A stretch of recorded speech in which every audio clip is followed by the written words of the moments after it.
Assalamualaikum sejahtera. So hari ini saya mendapat satu permintaan daripada subscriber YouTube Shopping Mania, komuniti kita, meminta untuk memberikan tunjuk ajar bagaimana untuk memohon non SSL.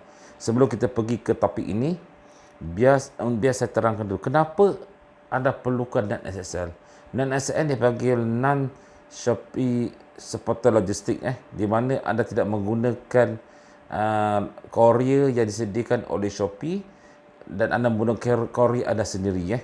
Itu dinamakan non-SSL. Dan SSL ni amat mudah diminta dan anda akan dapat kelulusan dengan serta-merta dalam masa 2 atau 3 hari lah. Ikut waktu bekerja dia ada jadual dia lah. So amat mudah dilakukan dan saya telah membuat satu artikel di bawah ini. Anda boleh follow step by step bagaimana untuk memohon non SSL. Kerana saya perlukan gambar-gambar kan, kalau boleh baca artikel di bawah ni. Tetapi kenapa anda nak non SSL? Itu persoalan ni pada yang perlu anda saya bang, saya untuk non SSL, kenapa anda perlukan non SSL? So yang pertama adalah melalui video-video saya terdahulu saya telah beritahu tentang standard shipping oleh Shopee, di mana Shopee kini akan memilihkan kourier untuk anda. Anda tidak boleh beli kourier anda sendiri. Oleh itu, jika Shopee ada lebih kurang 4 kourier dan anda di rumah anda, ada kawasan anda hanya memiliki satu kourier saja, contoh anda JNT saja, tiba-tiba Shopee pilihkan DHL untuk anda, maka anda tidak boleh shipping produk dan akan menyebabkan anda kena penalti. Ini adalah salah satu masalah yang anda akan hadapi sebaik saja pelaksanaan standard shipping oleh Shopee pada 17 bulan Mac ini. Walau bagaimanapun, kita kena tunggu dan lihat bagaimana pelaksanaan ini dilakukan. Sebab dia belum dilaksanakan lagi, kita tak nampak impak buruk dan baiknya. Tetapi pada dasarnya, kita dapat lihat keburukan ni lah apabila pelaksanaan standard shipping oleh Shopee inilah. Terutama untuk mereka kecil yang tidak mempunyai banyak pilihan kourier di tempat mereka. Berbahaya kepada mereka jika tiba-tiba Shopee memilih kourier yang tidak ada di tempat anda. Itu satu. Oleh itu anda patut, satu option yang saya berikan adalah anda patut menukar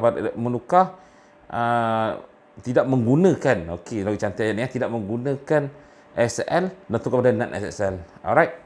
Itu yang anda terbaik dilakukan lah. So yang kedua, anda menggunakan kenderaan sendiri untuk penghantaran COD. Anda menjual di dalam kawasan anda saja, di rumah anda saja. Penghantaran hanya dilakukan di Melaka saja. Di luar Melaka tidak dilakukan. Contohlah. So anda tidak memerlukan SSL. Anda menggunakan penghantaran sendiri ke rumah pelanggan anda. So anda boleh enablekan dan SSL. Anda tidak perlu buat shipping apa-apa. Klik approve arrangement, dia dapat, orang tu approvekan. So anda hantar ke rumah mereka sendiri. Itu yang kedua. So yang ketiga, anda menggunakan kourier yang memberi perkhidmatan yang tidak disediakan oleh Shopee. Sebagai contoh, anda menjual kek,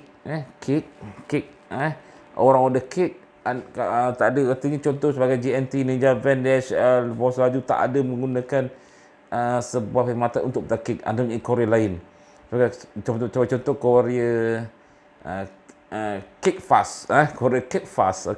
So anda menggunakan dia dan anda patut enablekan non SSL kerana kourier oleh Shopee tidak disediakan. Itu yang ketiga.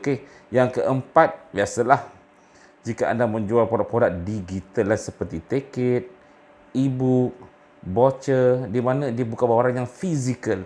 So anda hanya jika orang beli di kedai anda, sebagai contoh e-book, anda membeli e-book, anda minta email, anda boleh emailkan e-book itu kepada mereka kerana dia tidak perlukan apa-apa kourier yang digunakan. So anda kena buat non SSL. Itu yang anda perlu. Kenapa bila anda nak gunakan SSL? Inilah 4 perkara. So yang paling pertama, saya rasa ramai akan convert disebabkan perkara yang pertama ni, standard shipping oleh Shopee lah pada masa akan datang. So kita lihatlah, cuma kelemahan non SSL ini adalah kos penghantaran anda akan menjadi lebih tinggi berbanding dengan SL yang disediakan oleh Shopee yang berharga lebih kurang RM4.60 berbanding menggunakan pos laju RM5.50, kadang-kadang RM6 pun ada, RM6.50 pun ada.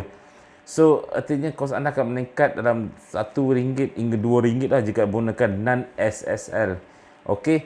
So itulah kelemahan utama jika anda tidak menggunakan SSL oleh Shopee. Okey. Itu saja masalah dia. Bagaimanapun terpulang pada anda. Jika anda perlu menggunakan NSL, gunakan. Jika tidak, tidak perlu gunakan. Okey. So ini saya dah terangkan apa tu, kenapa anda harus gunakan, bila masa anda gunakan NSL, dan jika anda ingin mengetahui bagaimana untuk membuat non-SL di Shopee, baca artikel saya di bawah ini. Okey. Assalamualaikum warahmatullahi wabarakatuh. Nama saya Hanif bin Idrus, di mana saya memberikan tips tentang Shopee, Facebook Ads dan juga blogging. Jangan lupa subscribe. Okey, assalamualaikum.